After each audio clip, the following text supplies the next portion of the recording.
কলম্বো টেস্টের জন্য বাংলাদেশের প্রস্তুতি শুরু। অধিনায়কত্ব ছাড়ার গুঞ্জন নিয়ে মুখ খুলতে নারাজ শান্ত। আলোচনা তো এই টেস্টের আগে থেকেই হচ্ছে, আলোচনা হতে থাক। আমি এই বিষয়ে এই মুহূর্তে কোনো কমেন্ট করতে চাই না। শ্রীলঙ্কার বিপক্ষে চমকহীন ওয়ানডে স্কোয়াড, সৈকতকে না রাখার অদ্ভুত ব্যাখ্যা প্রধান নির্বাচকের।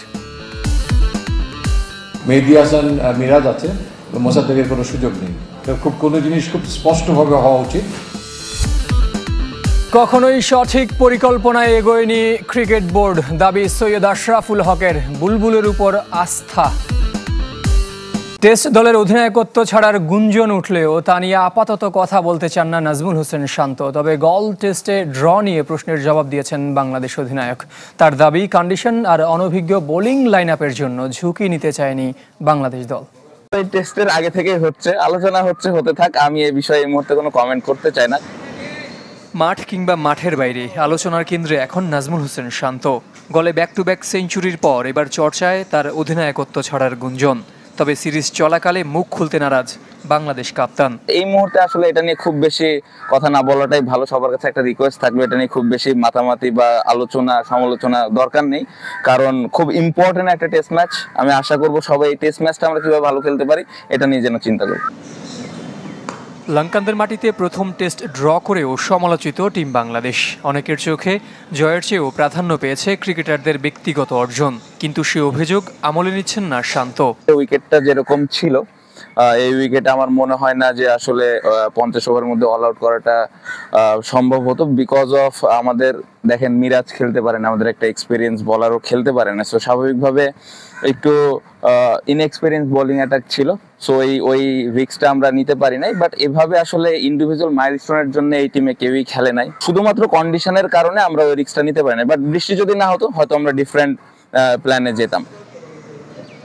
দুই যুগেরও বেশি পথ চলায় শ্রীলঙ্কার বিপক্ষে কখনোই টেস্ট সিরিজ জিততে পারেনি বাংলাদেশ। কলম্বোয় সে আক্ষেপ মেটাতে চান টাইগার অধিনায়ক। সাহস আর আত্মবিশ্বাসের রসদ যোগাচ্ছে অসুস্থতা কাটিয়ে মেহেদী মিরাজের প্রত্যাবর্তন।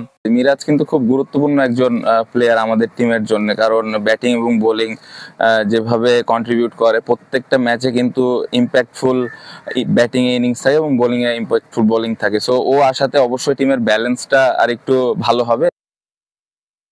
শেষ টেস্টের একাদশে মিরাজ ফিরলে বাদ পড়তে পারেন ব্যাট হাতে ব্যর্থ এনামুল হক বিজয়। অন্যথায় বল হাতে সফল হয়েও কপাল পুড়তে পারে নাইম হাসানের। স্কোয়াডে দুই পরিবর্তন এনে বাংলাদেশের বিপক্ষে দ্বিতীয় টেস্টের জন্য দল ঘোষণা করেছে শ্রীলঙ্কা। গল টেস্ট দিয়ে লাল বলের ক্রিকেটকে বিদায় জানিয়েছেন অ্যাঞ্জেলো ম্যাথিউস। এছাড়া স্কোয়াডে জায়গা হারিয়েছেন মিলানে রত্নানায়ক।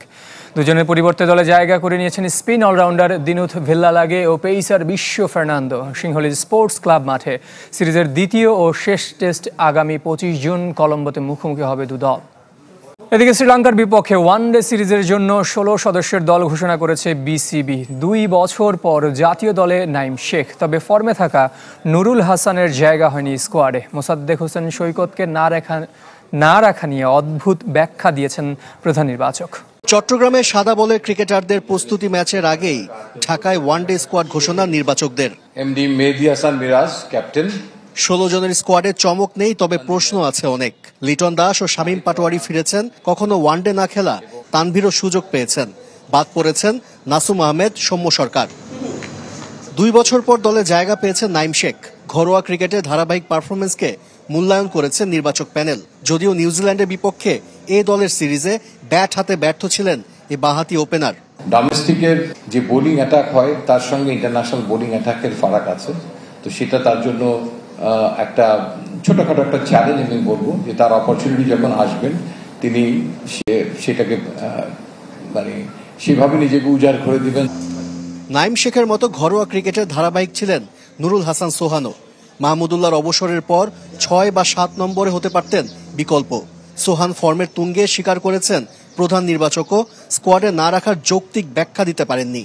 তিনি তার এক্সপিরিয়েন্স এবং ফর্মের তুঙ্গে আছেন এবং আই হোপ নিয়ার ফিউচার তাকে হয়তো আমরা কাউকে শুধু দলে নিতে চাই না, কিছু কিছু ক্ষেত্রে আমরা চাই যে তারা যেন 11 জনে খেলতে পারে। গুঞ্জন আছে সোহান ও সৌম্যকে স্কোয়াডে না রাখার আরও একটি কারণ গ্লোবাল সুপার লিগ। 10 জুলাই থেকে এ ফ্র্যাঞ্চাইজি টুর্নামেন্ট খেলবে রংপুর রাইডার্স। শিরোপা ধরে রাখার মিশনে তাদের সহযোগিতা করছে বিসিবি। সংবাদ সম্মেলনে অল্প বিস্তর বিতর্ক উস্কে দিয়েছেন প্রধান নির্বাচক। মোসাদ্দেকের সুযোগ না পাওয়ার বড় কারণ হিসেবে দাঁড় করিয়েছেন মেহেদী মিরাজকে। যতক্ষণ মেহেদী হাসান মিরাজ আছে, মোসাদ্দেকের কোনো সুযোগ নেই। খুব কোনো জিনিস খুব স্পষ্টভাবে হওয়া উচিত। জাস্ট আপনারা বুঝে অনেক সময় না বোঝার ভান করে কথা বলেন অনেক সময়।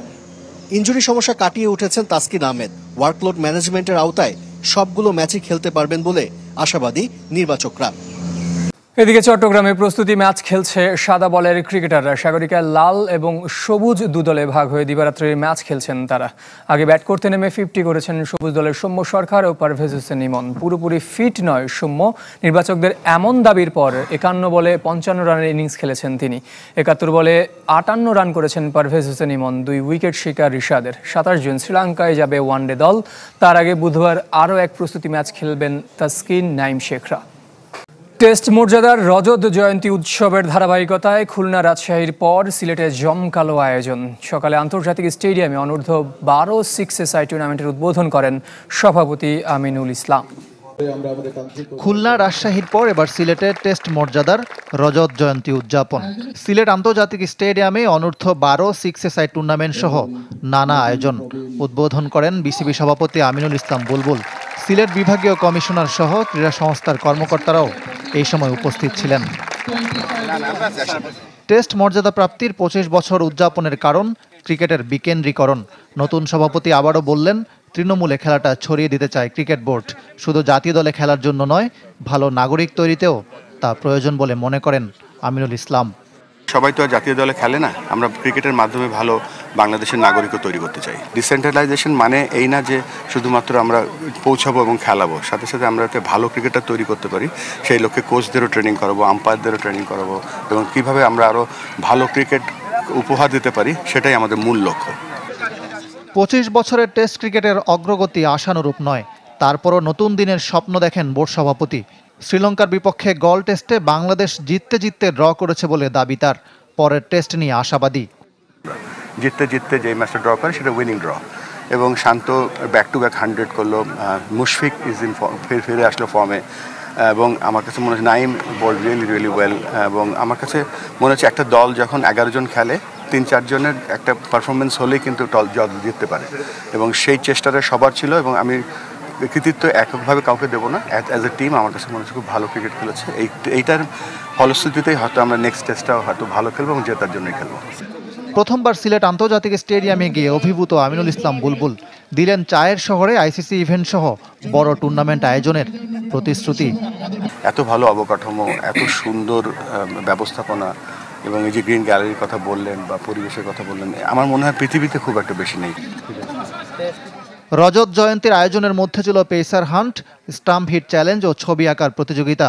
উৎসবের মাধ্যমে তরুণ প্রজন্মের মধ্যে ক্রিকেটের প্রতি আগ্রহ সৃষ্টি করাই এমন উদ্যোগের লক্ষ্য।